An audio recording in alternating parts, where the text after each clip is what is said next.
I was anticipating, should I pull out just the one side? Because last year when we did this, we all wanted to be spaced out. And I said, well, we probably should pull out both sides. And then tonight I'm like, well, we probably don't need to. But then I'm like, I'm going to do it just in case.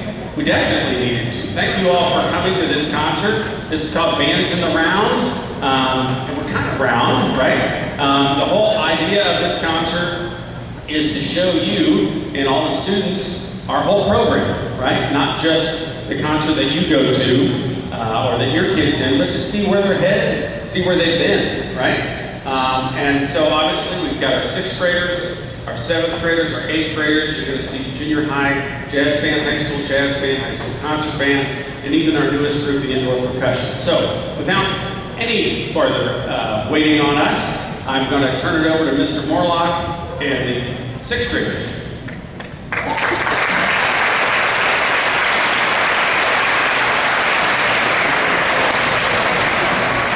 I feel weirdly surrounded. Anyway, good evening, everybody. Welcome. This is really exciting. As I said, it's Bands in a Round. But for me, it's an interesting experience. For those of you that were here last year, we kind of did this, but we just had 7th and 8th grade, and then we had high school. And we were missing kind of that element of the very first year band. And so this year, I'm very proud to announce that we have beginning band this year. Round of applause for beginning band.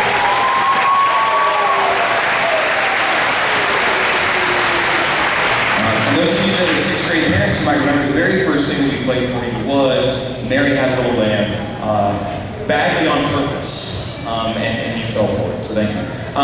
Today we're playing our very first full band piece ever. So this group right here, they've never played a full band piece except for this one, and I'm very proud to showcase that to you. This piece is called The Common Denominator.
The first full band piece played in a gym, it just echoed. So I hope you enjoyed that. So now we're going to move slightly to my right here to the 7th and 8th grade band. So this is the 7th and 8th grade band. Round of applause for them.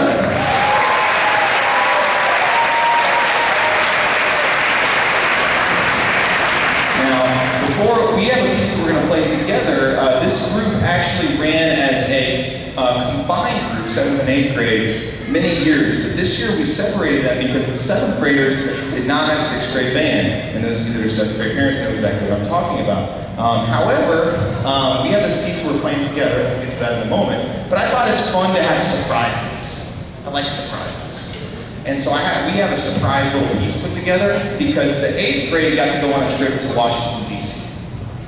They got to go on a trip. 7th grade didn't get to go on that trip. So we were home, we were like, what should we do? We should learn a piece in 3 days. And so we didn't learn an entire piece in 3 days, but we're going to give you a little taste of a piece that we will then be playing at the May 17th concert. And so this is just the 7th grade and the 8th graders that didn't get to go to DC. So they got a little present of their own. And so I hope that you enjoy this little piece. It is called Afterburn.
That's just a little taste of what you can hear May 17th when we're not doing air testing during school. So the piece that we're going to do now, as you can see percussion, if you want to start, you can grab yourself a chair right there. Mr. Gettler's got the buckets. Thank you. What is he going to do with buckets? Who knows? So we have 7th and 8th grade, we see them separately, and I wanted to do a percussion feature, but I'd like a little bit of competition. So I decided it wouldn't be fun to have the 7th grade percussion section versus the 8th grade percussion section. And originally I wanted to play on the gym floor, but you're not allowed to do that. And so I got buckets, and so we're going to play this piece of music. It's called Tap Out, and you're going to see them kind of moving everything into position. Piper, do you want to be back there? You want to be up? She wants to be up there. I see you. She wants to be front and center. Thank you. Nick, can you stay back there? Is that okay? We don't need to move the Tiffany. Yeah. Cool. So we're going to get them set up here in a circle. What should we talk about while they do that? I don't know. One of the things that we're coming up down the pike, so I can share with you, is that the 7th and 8th grade band is going to be going to Kings Island here coming up soon. This is for the Music in the Parks competition. And so just tomorrow, we think that we have a concert like this, and we're going to go tomorrow, and we're like, that was a great concert, everybody. No, they get a new piece tomorrow. We start on the next concert tomorrow, when we got a piece that we're coming down the pike called Bang Zoom. And that's also a percussion feature. And so if you're excited and want to come and see us in Loveland perform, or if you don't want to get up that early, because I think we perform at 9 a.m., you can come see us at the concert on the 17th, where we're going to play Bang Zoom in our march that we have. We've never done this before. I was wondering if they could make a circle. Does their circle look okay? Yeah. I think it looks nice. Great job. Next. While they finish setting up, we're going to play a little chorale for you. Hope you enjoy.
got